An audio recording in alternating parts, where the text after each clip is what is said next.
नमस्कार, आप देख रहे हैं लोक समत्य न्यूज। आपके साथ मैं हूं अजय स्वामी। चर्चा करेंगे बीकानेर संभाग न्यूज बुलेटिन की। शुरुआत करेंगे खबरों की।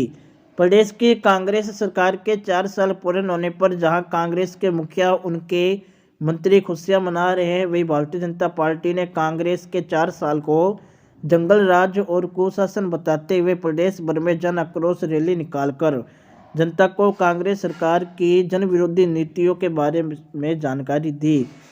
इसी क्रम में आज बीकानेर के कलेक्ट्रेट कार्यालय के कर्मचारी मैदान में भाजपा की जन आक्रोश महासभा का आयोजन किया गया, जिसमें केंद्रीय मंत्री लज्जूराम मेघवाल, सीकर सांसद सुमेधानंद सरस्वती, बीकानेर नगर निगम की महापौर सुशीला कंवरराज पुरोहित, विधायक सिद्धि कुमारी सहित भाजपा के वरिष्ठ नेता और कार्यकर्ता उपस्थित रहे।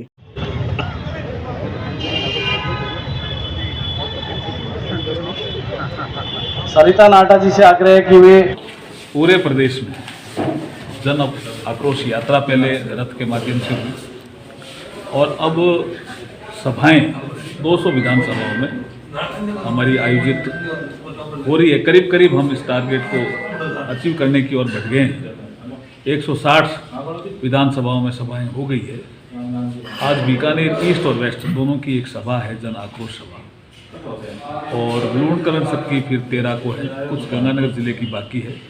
जनता में आक्रोश है, झूठ बोल करके शासन मांगे, इसका आक्रोश है। बेरोजगार इसलिए परेशान है, उनको भत्ता देने का वादा किया था, भत्ता नहीं दे रहे हैं, ये आक्रोश है। बेरोजगार जब एग्जाम देने जाता है तो पेपर आउट हो जाता है, ये आक्रोश है।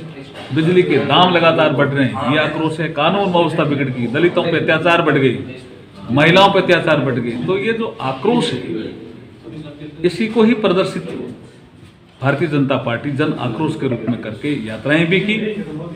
हम बहुत गांव में भी गए और अब सभाएं करके विधानसभाओं को टच कर। सर, जनता नहीं जुड़ पा रही है, भीड़ नहीं, जनता जुड़ रही थी बहुत। आप देखना, इसमें भी क्या हम आपको कल हमने हमारी कोर कमेटी की बैठक थी, हमने कुछ वीडियो देखे। मैं 7-8 जगह तो मैं खुद गया, जैसे मांडलगढ़ 5000 की सभा थी। अब देखिए, चुनाव नहीं है, उसके बाद भी 5000 की सभा होना, कहीं 3000 की सभा होना, कहीं 10,000 की सभा होना, डिपेंड। कांग्रेस शासन के 4 साल के कुशासन के विरुद्ध पार्टी ने निश्चय किया कि गांव-गांव तक हमारी यात्रा पहुंचे और उसमें भारतीय जनता पार्टी के कार्यकर्ता के गांव-गांव तक गए।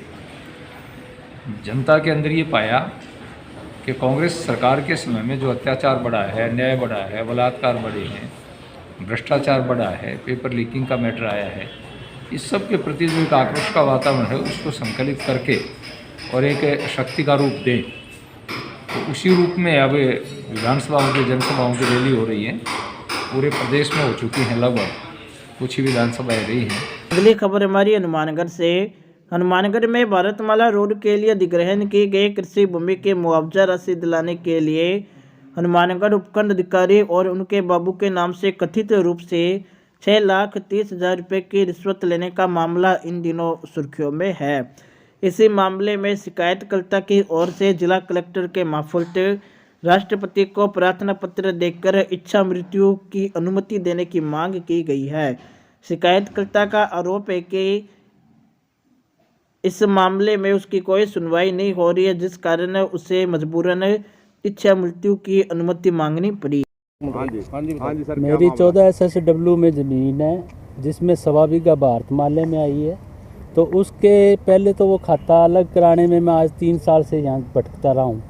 उसमें मेरे को बहुत टाइम लगा, बहुत परेशान किया। अब मेरा भारतमाला में वो पैसा है, उसमें 37 लाख के लगभग रिवार्ड आया है, जिसमें वो मैं धक्के खाता लास्ट में मैं ड्रीमलैंड में के गुप्ता है, वहाँ वो पहले मैं वहाँ रहता था, उनसे संपर्क किया।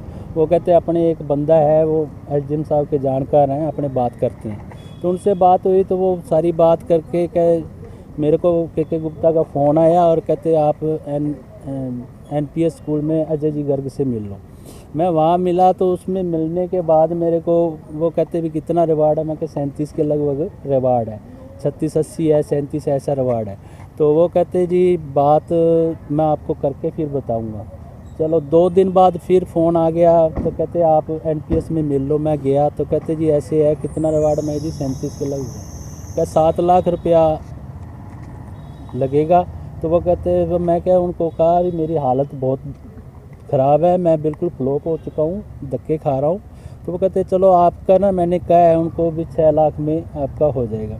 उसके बाद 6 लाख देने के बाद में फिर कहते जी वो ललित है, बाबू है, वो अड़िक्का ना लगाए, 30,000 रुपये, 20 लगे, 25 लगे, 30 लगे, 30,000 उनके नाम पे मैंने दे दिए। 6,30,000 रुपये मैंने किसको दिए आपने?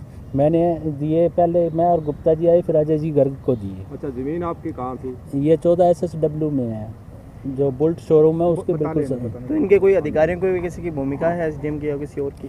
इसमें भूमिका अभी एसडीएम से मिल के आया हूँ, वो कहते हैं मेरे पास तो पैसे आए ही नहीं, आप मेरे को मिले थे। मैं कहा जी हाँ मिला हूँ। कब मिले हो? क्या 1 तारीख को मेरे पास एप्लीकेशन आई थी, 8 या 9 को मैंने आपको चेक दे दिया, तो मेरे पास तो कोई एक पंजी नहीं आई, ना हम पैसे लें। क्या आप उनसे मिलो, उन पर 420 का मुकदमा करवाओ। जब मैं क्या जी, वो तो अब भी कह रहे हैं आज फिर मिलूँगा मैं उनसे भी, वो तो कहते हैं ये पैसा हमने वहाँ पहुँचा दिया। तो वो उसमें 2.25 लाख रुपया मेरे को उन्होंने 31 तारीख को रिफंड किया था। मगर मेरा काम नहीं हुआ, या तो काम पूरा करवाओ, या उसके हिसाब से उन्होंने 2.25 लाख रुपये मेरे को वापस किए। बाकी पैसा कहते वो काम हो गया, वो कहते वो तो वहाँ गए। अब एसडीएम साहब कह रहे हैं मेरे पास पैसे आए नहीं। आप उनमें मुकदमा करो। एक मिनट, तो डीएम से वो मिले तो आप? अभी मिलते हैं, मिलके फिर बात करते हैं। आप जो कलेक्टर से भी मिले हैं क्या? कलेक्टर साहब से मिले, कलेक्टर साहब ने कहते ये क्या बात है, कैसी आप एप्लीकेशन लिख के आ जाते हो। मैं बिल्कुल बर्बाद हो चुका हूँ, मेरे बच्चे तक बर्बाद होने पे चल रहे हैं, तो मैं करूं क्या? तो वो पैसे लिए उसने क्या कह के लिए थे आपसे पैसे? उसने यही कहा था भी एसडीएम साहब को पैसे दें। श्रीगंगानगर में देर रात्रि को रेलवे स्टेशन पर बड़ा हादसा होते होते टल गया। दरअसल रेलवे स्टेशन के प्लेटफॉर्म नंबर 4 पर सूरतगढ़ की तरफ से गाड़ी संख्या 12481 आई और रात्रि करीब 11:15 बजे वॉशिंग लाइन सेटिंग के दौरान इंजन पावर सेटिंग करते समय गाड़ी के एक कोच से इंजन की जोरदार टक्कर हो गई, जिससे गाड़ी का एक डिब्बा ड्रिलमेंट हो गया। गनीमत रही कि इस हादसे में कोई जनहानि नहीं हुई। इसके बाद सूरतगढ़ की तरफ से रिलीफ ट्रेन आई और क्षतिग्रस्त कोच को आज सुबह अलग किया गया। अगली खबर हमारी श्रीगंगानगर से। श्रीगंगानगर में आज रातारात व्यवस्था को सुधारने के लिए पुलिस, नगर परिषद और प्रशासन के द्वारा अस्थायी अतिक्रमण हटाने को लेकर अभियान चलाया गया।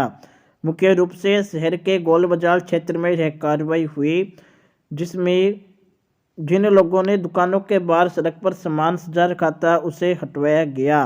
पुलिस प्रशासन की टीम ने चेतावनी दी कि अगर कोई दुकानदार दोबारा सड़क पर सामान रखेगा तो उसे जब्त करने की कार्रवाई की जाएगी। इस दौरान गोल बाजार क्षेत्र में नो पार्किंग जोन में खड़े मोटरसाइकिलों और वाहनों को चालान काटे गए और दुकानदारों को भी पाबंद किया गया। गोल बाजार क्षेत्र में सड़क पर दुकानों के आगे सफ़ेद पट्टी बनी हुई है। इससे आगे भी कई लोगों ने सामान रखा हुआ था, जिससे वाहनों की पार्किंग की हुई थी और काफ़ी समय से वाहन चालकों को परेशानी उठानी पड़ती थी। ऐसे में आज गोल बाजार क्षेत्र में कार्रवाई की गई। अगली खबर गसिंगपुर से। गसिंगपुर के गांव चरनौली के शिव मंदिर में 15 जनवरी रविवार को पहली बार भोले बाबा का रुद्राभिषेक के आयोजन किया जाएगा। यह 1 महीने तक आयोजन होगा और मंदिर की ओर से रुद्राभिषेक आयोजन को लेकर तैयारियां शुरू कर दी गई है। साथ ही मंदिर को भव्य तरीके से सजाया गया है और 18 तारीख शनिवार को मंदिर में शिवरात्रि का महोत्सव आयोजित होगा।